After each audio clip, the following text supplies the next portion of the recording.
On June 9, 1942, out in the Pacific near Midway, the submarine USS Trout spotted a large piece of wood drifting on the surface. On it were two men still alive. It was part of the ending of a battle that had become a turning point in the Pacific War. The Battle of Midway had been a heavy defeat for the Japanese Navy and part of the U.S. Navy's retaliation for Pearl Harbor, with 4 Japanese aircraft carriers sunk. But in those same waters, there was another story, smaller, less often seen in films about Midway, but still worth remembering. USS Trout was a Tambor-class submarine. During the Battle of Midway, it was part of a group of submarines sent west of Midway Island to form a patrol line. Late on the night of June 8th, after the main part of the battle was already over, Trout was ordered to move to an area where American aircraft had spotted a large oil slick. Its mission was to search for wreckage and recover anything that could identify what had been destroyed there. At 12:20 a.m., USS Trout arrived. The submarine entered a stretch of sea covered with oil. On the surface, American sailors saw the broken bow of a small boat, a mop, a piece of charred wood, and they took a sample of oil. These were only scattered fragments. They showed that a ship had been destroyed there, but they did not yet say which ship it was. Then they saw something else. It looked like a large wooden hatch cover, too large to haul aboard. There was no ship name on it, no clear markings. Only 2 men clinging to it, 2 sailors of the Imperial Japanese Navy. For an American submarine, 2 prisoners found alive in the middle of an oil slick were not just survivors being rescued. They were also an intelligence opportunity. Trout's commander was quickly ordered to take the 2 men straight back to Pearl Harbor. Those 2 men were Hatsuichi Yoshida, a chief radio man, and Kenichi Ishikawa, a third-class fireman. Both came from the Japanese cruiser Mikuma. And to understand why 2 sailors from Mikuma ended up drifting on a piece of wood in the middle of the Pacific, we have to go back to the hours after many thought the Battle of Midway was almost over. Most people remember the Battle of Midway for what happened on June 4th. Japanese aircraft struck Midway Island first. Then American planes found the carriers of the Japanese fleet at the worst possible moment. Kaga, Soryu, and Akagi were wrecked in less than half an hour. By the end of that day, the 4th carrier, Hiryu, had also been found and damaged beyond saving. The Americans had taken heavy losses too. Many aircraft had been shot down. The carrier Yorktown was burning and drifting. But once 4 Japanese carriers were on fire, many people treated the battle as decided. For Mikuma, the story had not begun there. After Kido Butai was brought down by American air power, the rest of the Japanese fleet had not disappeared from the waters around Midway. Battleships, cruisers, destroyers, and other supporting forces were still offshore. Yamamoto was not yet ready to admit defeat. He still hoped he might find a night surface engagement, a chance to close in unexpectedly on the American task force. But the situation had become too chaotic. Both fleets were receiving incomplete fragments of information about the enemy's position and strength. Reconnaissance reports contradicted one another. Communications were slow. What one side saw at sea could take hours to move through command channels, and by the time it arrived, it might no longer match the situation. The Americans also did not consider the battle safely over. Admiral Raymond Spruance knew the 4 Japanese carriers had been knocked out of the fight, but he did not know for certain what other forces were still beyond sight. So Spruance kept his distance. He did not rush into the night battle Yamamoto wanted. Meanwhile, Japan's plan to capture Midway had not yet been completely canceled. To clear the way for the landing force, a surface force had to move in and bombard the island's defenses. The force chosen was Cruiser Division 7 under Rear Admiral Takeo Kurita. It consisted of 4 cruisers of the same Mogami-class, Kumano, Suzuya, Mikuma, and Mogami. They were fast, powerful ships, ordered to steam toward Midway during the night and bombard the island before the landing force approached. And while most people's memory of Midway had already shifted to the image of Japanese carriers burning, elsewhere in the Pacific, Kurita's 4 cruisers were still racing toward the island. Among them was Mikuma. Mikuma belonged to the Mogami-class, one of the most unusual cruiser classes in the pre-war Japanese Navy. On paper, these ships had first entered service as light cruisers. When completed, Mikuma carried 15 6.1-inch guns in 5 triple turrets. But that was only a temporary step. What the Japanese Navy really wanted was more heavy cruisers. So the Mogami-class was designed from the beginning so its main armament could be replaced. When needed, the 6-inch turrets were removed and replaced by 8-inch guns in twin turrets. The number of main guns dropped from 15 to 10, but the ship's firepower had moved into a different category. In practical terms, Mikuma was no longer a light cruiser. These ships were not small either. The Mogami-class ships displaced more than 11,000 tons, carried 10 8-inch guns, were fast, and carried a weapon the Japanese Navy placed particular faith in: torpedoes. Mikuma had 4 sets of 24-inch torpedo tubes, each with 3 tubes, mounted in the aft part of the superstructure. Near those launchers were reserve torpedoes. To the Japanese Navy, this was striking power. In a surface battle, those torpedoes could be the blow that finished an enemy. But for Mikuma, they would pull the story in another direction. Before Midway, Mikuma had spent months operating at sea. She had taken part in operations in the south, escorted forces, bombarded shore targets, and joined Japanese naval operations from Malaya to the East Indies. After a period of repair and preparation in Japan, Mikuma was assigned on May 26, 1942, to escort the Midway invasion force. At first, it was a quiet mission. The Japanese ships crossed the Pacific without direct resistance. Only on June 5th did everything change. For a ship like Mikuma, the mission to bombard Midway seemed well within her capabilities. She was fast, powerful, armed with heavy guns and torpedoes. She had been built to rush into a dangerous area, strike hard, and withdraw before the enemy could react. But the mission was not safe. Kurita received the order around the afternoon of June 4th. By then, the Japanese carriers had been badly damaged, but the order to bombard Midway remained in place. His 4 cruisers were to move in under cover of darkness, pour fire onto the island, and withdraw before daylight. The problem was that even with the speed of the Mogami-class, this was extremely difficult. If they did not arrive in time under darkness, the withdrawal would take place in daylight.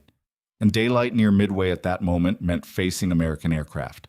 Even so, Kurita drove the squadron at full speed. Kumano, Suzuya, Mikuma, and Mogami raced toward the island so fast that their escorting destroyers could no longer keep formation with them.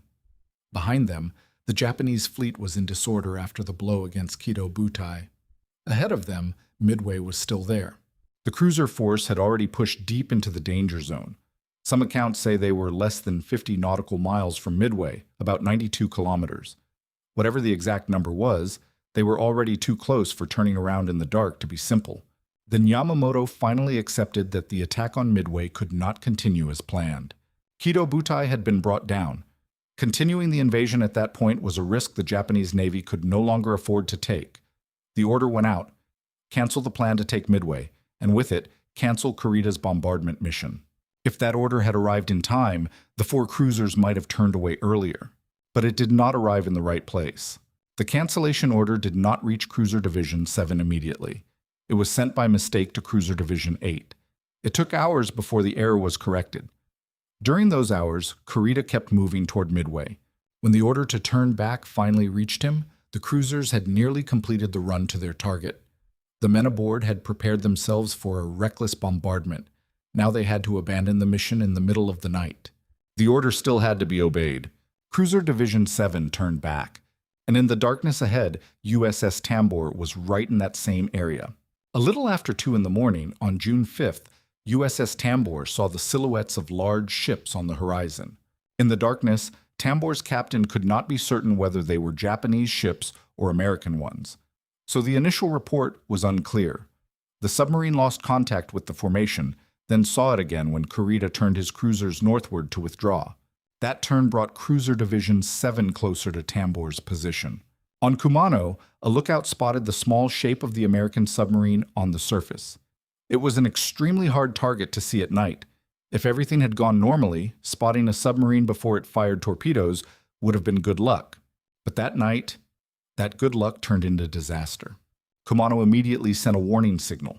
Kurita ordered the formation to turn to avoid the risk of a torpedo attack.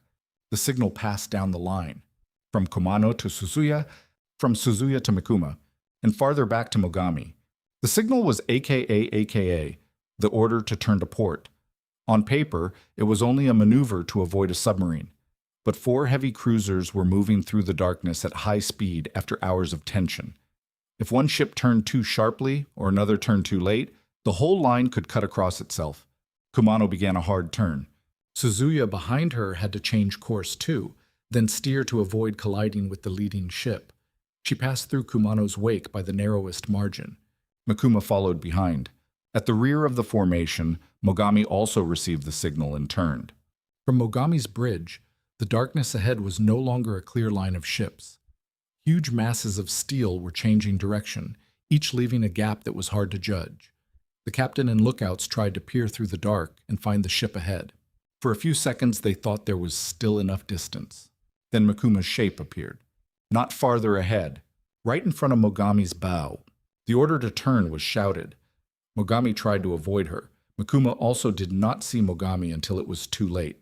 2 sister cruisers that only hours earlier had been racing together toward Midway to bombard the island were now rushing into each other in the dark. Mogami struck Mikuma almost directly beneath the bridge. The collision did not last long, but with 2 heavy cruisers moving at high speed, one moment was enough to tear the formation apart. Steel hull hit steel hull. Mogami's bow drove straight into Mikuma's armor belt. The ship shook violently, then slid back away from her sister ship into the darkness. Mogami's captain, Soji Akira, had tried to turn to port at the last second. That effort did not prevent the impact, but it made the collision less catastrophic. If Mogami had driven straight into Mikuma's midsection, the result could have been much worse. Instead, the collision became a violent glancing blow, though glancing is only relative here. There is nothing truly light about one heavy cruiser striking another heavy cruiser at nearly 28 knots. In that collision, the weaker part gave way. That was Mogami's bow. The lighter forward structure was crushed and bent back. About 40 feet of the bow was torn back toward the port side, almost to number 1 turret. After the impact, Mogami was nearly stopped in the water, her bow mangled, her speed lost, and her steering badly affected. From the outside, Mikuma seemed luckier. Her armor belt had done its job. Her hull had been dented inward, but not cut deeply enough to put her out of action immediately. With that kind of damage, Mikuma could still be repaired if she made it back to a dockyard. Her bow had not been smashed like Mogami's. She had not been stopped dead. She still looked like a cruiser that could keep moving. But the collision left another problem behind. One of Mikuma's fuel tanks had been ruptured. Some sources describe the tear as about 20 meters long and 6 meters wide. It did not sink the ship immediately, but from that wound oil began spilling into the sea. In the darkness before dawn, in the wide waters near Midway, Mikuma began leaving a black trail behind her on the surface. At that moment, the situation still seemed under control. Mogami was more badly damaged. Mikuma, though leaking oil, could still move. Kumano and Suzuya were still intact. USS Tambor might still be somewhere in the darkness, and Kurita had to get the formation out of the danger area as quickly as possible. But Cruiser Division 7 was no longer 4 fast cruisers withdrawing from Midway. After the collision, the formation was split in 2. Kumano and Suzuya could still withdraw quickly. Mogami and Mikuma had to remain behind, one with her bow smashed, the other leaking oil. Kurita could not keep all 4 cruisers together. After the collision, USS Tambor might still have been somewhere in the darkness. If the entire formation slowed down, the undamaged ships could also be pulled into danger. So Kurita ordered Kumano and Suzuya to continue withdrawing at high speed. The 2 intact ships left the area. Mogami and Mikuma were left behind. Mikuma was ordered to escort Mogami out of the danger zone. Mikuma herself could still move, but Mogami was different. The crushed bow left her able to make only about 12 knots, and even at that speed she was very hard to control. On Mogami, damage control teams went to work almost immediately. They shored up the broken bow and kept the ship afloat and moving. At the same time, they threw overboard anything that might catch fire or explode if the ship was attacked. Not just flammable material. Depth charges, too. Torpedoes, too. For a Japanese cruiser, that was no small decision. Torpedoes were part of the ship's strength.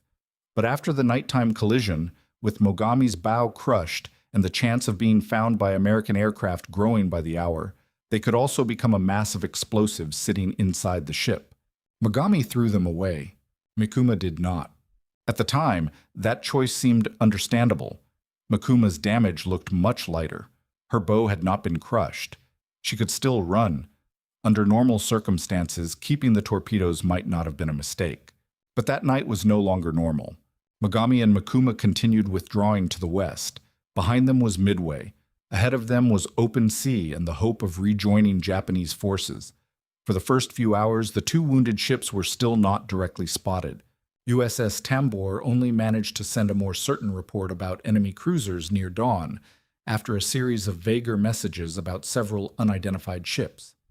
That uncertainty gave Mogami and Mikuma a little more time. But when daylight came, the tear in Mikuma's hull became something that could not be hidden. Around 6:30 in the morning on June 5th, while Mogami and Mikuma were still limping westward, a PBY Catalina spotted a trail of oil stretching across the sea. Following that trail, it saw two damaged Japanese cruisers. Another PBY later confirmed the report. But even after the target had been found, the Americans still did not fully understand what they were seeing. The two damaged ships were described as large capital ships, even misidentified as battleships. That confusion caused American aircraft several times to search for targets larger than what was actually on the sea below. On Mikuma, Captain Sakiyama understood that they had been found. Mikuma still had enough power to go faster than Mogami, but Sakiyama did not abandon her sister ship. The two cruisers kept moving together, one with her bow smashed, the other leaving a trail that American aircraft could see from above. From Midway, whatever aircraft could still fly were quickly sent out. The first strike included the remaining dive bombers on the island, split between SBD Dauntlesses and Vought Vindicators. The Dauntlesses came down first, diving from about 10,000 feet toward Mogami. Japanese anti-aircraft fire rose fiercely, and the bombs fell close to the target rather than hitting directly. The Vindicators chose Mikuma. In that attack, Captain Richard Fleming led a glide-bombing run against the Japanese ships. His aircraft was hit by anti-aircraft fire during the attack and crashed into the sea. Some later accounts turned that crash into a direct dive into Mikuma, but here, we only need to keep the certain part. Fleming was shot down during the attack, and Mikuma was not struck directly by his aircraft. The first attack did not produce a decisive hit. Not long afterward, 8 B-17 attacked. These flying fortresses dropped bombs from high altitude onto the two slow-moving ships below.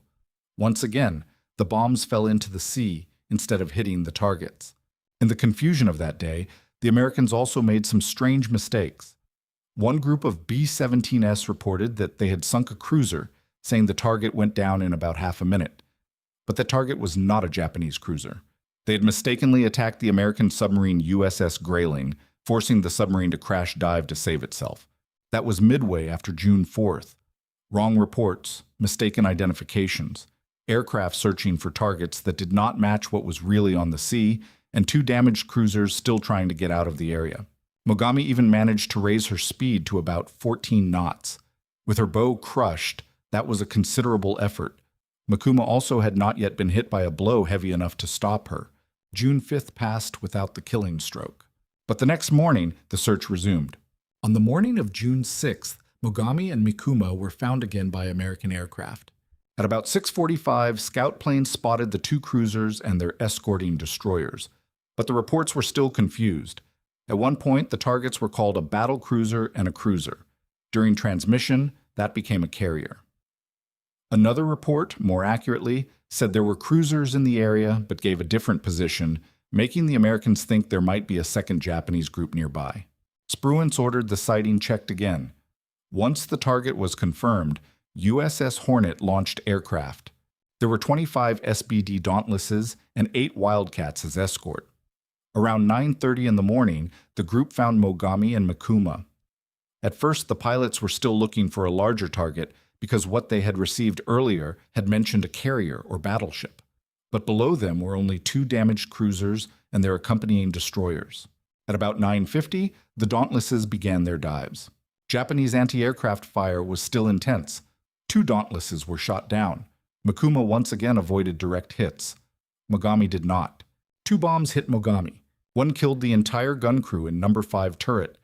The other started a fire in the torpedo room. But by then, that room was empty. The torpedoes had been thrown overboard after the collision the previous night. That decision helped Mogami avoid an internal explosion. Mogami was damaged further, but she lived. Mikuma had still not been hit in that attack. But from USS Enterprise, another strike had already been prepared. 31 Dauntlesses took off, along with 12 Wildcats. The last 3 operational Devastators of VT-6, the final torpedo planes in the Pacific Fleet still operational at that moment, were also sent. Around midday, this aircraft group reached the target area. Confusion still followed the battle. The pilots continued looking for an imaginary battleship. When they descended to get a better look, they recognized the ships below. One possibility later mentioned is that Mogami's bow had been crushed, making her hull look shorter than normal. The two were sister ships, but after the collision, their shapes no longer looked the same.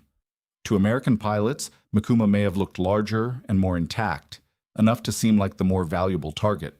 The Dauntlesses turned back in. Mogami was hit by 2 more bombs, but the damage was still not enough to sink her. The fires were controlled. The ship still had the ability to keep going. Mikuma was drawn in at the worst possible moment.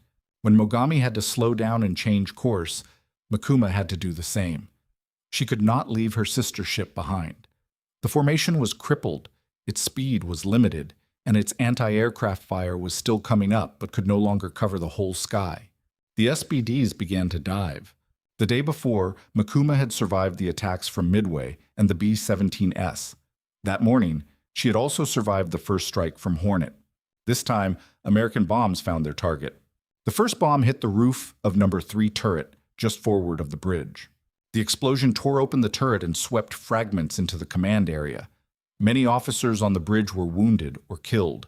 Captain Sakayama was also badly wounded by shrapnel.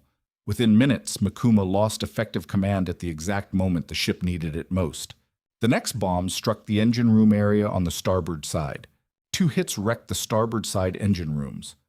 Other bombs hit the aircraft deck, where fire quickly spread. Black smoke, steam, and the smell of burning oil rose from the hull. On deck, damage control teams had to run across hot steel amid sirens, shouted orders, wounded men, and small explosions going off one after another inside damaged compartments. In all, Mikuma took 5 direct hits and at least 2 near misses. The ship came to a stop in the water. From above, Mikuma was already a mass of smoke and fire. But at that moment, she was not completely beyond hope. 2 engine rooms were still operating. The hull was not flooding severely. If the fires could be controlled, Mogami or the destroyers might still find a way to tow her out of the area. For those few minutes, Mikuma was a badly hit ship, but not yet a dead one. The sailors were still trying to save her. They fought fires. They pulled wounded men out of broken compartments. They tried to keep what remained of the ship working long enough for help to arrive. But the bombs had struck too many places at once. The bridge was in disorder. The engine rooms were damaged. The aircraft deck was burning fiercely. Fire spread through the middle and rear sections of the ship. Around 2 in the afternoon, the flames reached the torpedo area. Then Mikuma exploded from the inside. The secondary explosion was stronger than any of the bomb hits before it. It tore through the hull, blew open the bottom below the waterline, and destroyed what remained of the ship's chance to survive. A ship that only moments earlier might still have been towed away was, in that instant, turned into a burning wreck ripped open from below. From that point on, there was no saving Mikuma. The American bombs had stopped her, but it was the torpedoes still inside the hull that turned the fire into the killing blow. On Mikuma, the order to abandon ship was given. Captain Sakayama, by then unconscious from his wounds, was lowered onto a raft to be transferred to Arashio. The remaining men began leaving the burning ship. They jumped into the sea, among oil, wreckage, smoke, and flames still rising from the hull behind them. But even abandoning ship was not peaceful. Overhead, American aircraft were still coming back. Around 2:45 in the afternoon, while Mikuma's sailors were abandoning ship and Japanese vessels were trying to pull survivors from the water, another American air group appeared. 23 Dauntlesses from Hornet reached the area. Around 3 o'clock, they dived on Mikuma, Mogami, and Arashio. By then, Mikuma was a burning wreck, but around her, the water was still full of men. Sailors who had just jumped from the ship were floating among oil, wreckage, and smoke. Some were swimming toward the destroyers. Others were still waiting to be hauled aboard. Behind them was the burning ship. Above them were aircraft diving again. Arashio, one of the ships taking part in the rescue, was hit. The bomb fell into the exact area where many Mikuma survivors had gathered. 37 of them were killed. Arashio lost steering but eventually escaped. Mogami was also hit again. Mogami's bow had already been crushed in the collision the night before. She had already been bombed that morning. Now she was struck again.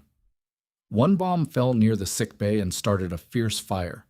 Inside were doctors, medical staff, and wounded men. The fire was eventually put out, but at the cost of those trapped inside that compartment. Even so, Mogami could still move. She was heavily damaged and burning in several places, but she could still leave the area with the destroyers. The danger of further attack was too great. There was no longer enough time to remain with Mikuma. Mikuma was left behind. Only about 240 men of her crew were rescued. The rest had died in the attacks, were still in the water, or were trapped inside what remained of the burning ship. Mikuma continued drifting on the sea as a blackened mass of steel. At about 5:15 in the afternoon, 2 SBDs were sent to make a clear identification of the ship. These aircraft took many of the famous photographs of Mikuma in her final hours. A heavy cruiser torn apart, smoke rising from the hull, the deck blackened by fire, the middle of the ship devastated by bombs and the torpedo explosion. After that, the aircraft left. Mikuma remained alone on the surface. At about 7:30 in the evening on June 6, 1942, the ship rolled over and sank. About 700 crewmen died, including Captain Sakayama, who had been taken off the ship badly wounded but died several days later. Mikuma became the first Japanese cruiser sunk in the Pacific War. Mogami, the ship whose bow had been smashed in the collision, finally managed to limp out of those waters. Mikuma, the ship that had first looked less damaged, did not. 3 days later, USS Trout entered the oil slick where American aircraft had found wreckage. On the surface, American sailors found the broken bow of a small boat, a mop, a piece of charred wood, a sample of oil, and then a large wooden hatch cover with no identifying markings. On that piece of wood were 2 survivors, Yoshida and Ishikawa. At first, the raft had held more than 2 men. It had once held 17. During the 2 days adrift after Mikuma sank, the other 15 either died of their wounds or fell from the raft in the night.